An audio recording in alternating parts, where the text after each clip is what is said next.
Welcome back to the next episode of TVZ. You know why I'm here. You know why I'm here, right? And I'm glad that I'm here because now I get to talk about Ironheart. Was I doubting the show? No, I wasn't doubting the show. I started to a little bit only because the fact that like the reviews had already came out and it was like, oh, they gave it like 2.5 stars, right? Saying the show sucked. And it was like 3 episodes in. And basically, I went to the show and I'm gonna tell you guys this. I don't know anything about Ironheart.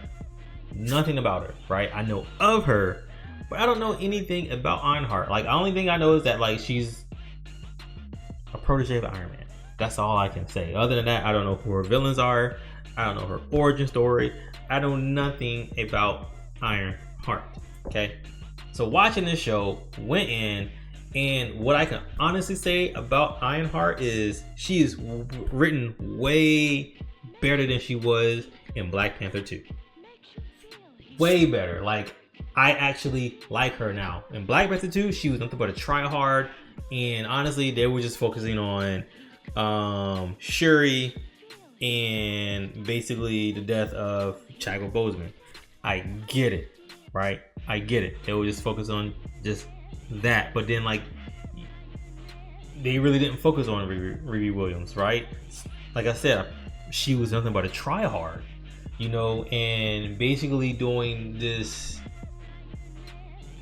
trying to be the younger generation and just like saying things and trying to be more hip.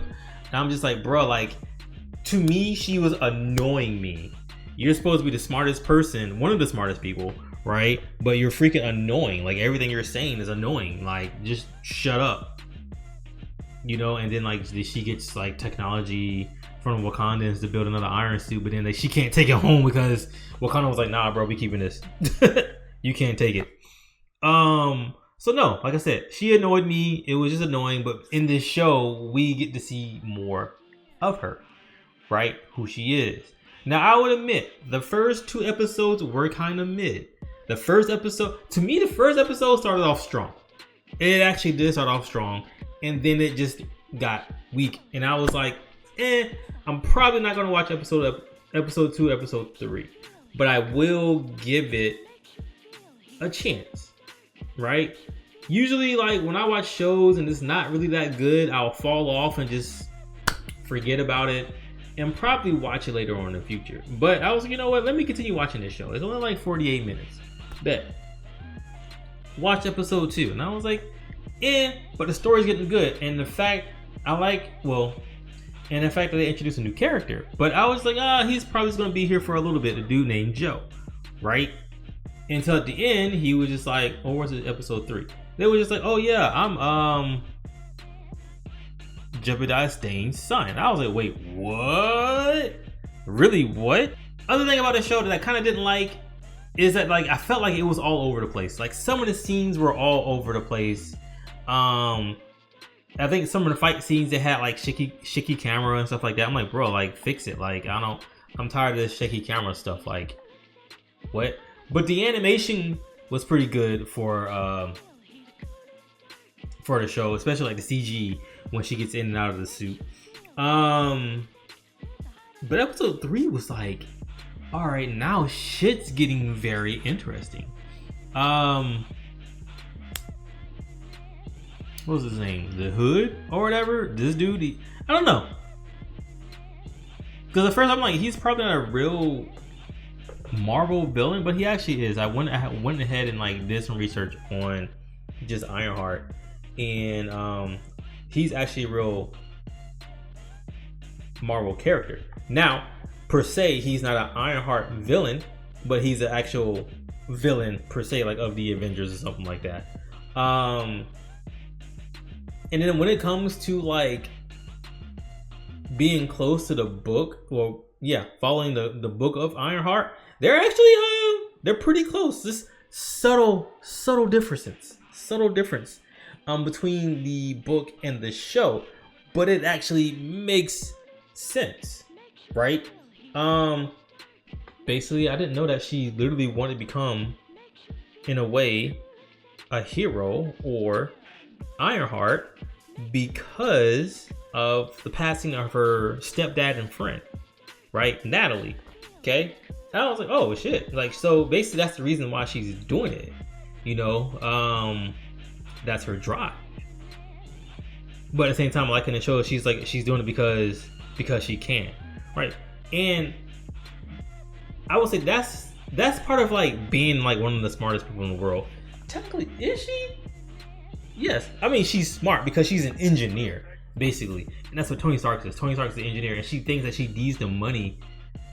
Well, in a way you do. In a way you do. You do need the money like Tony to actually build like an Iron Man suit. Now, she's getting by with all the resources that she has, and with a little job in the show that she's doing. She's basically just being a petty thief until she gets all the money that she needs. But at the same time, I'm where was I going with this? I want to know how far she's gonna go, right? And where this show is gonna go with it. Especially the dude that's the Hood, Parker. That's his name. That's the Hood. Like I said, don't know much about these characters in this show because I haven't read an Ironheart comic.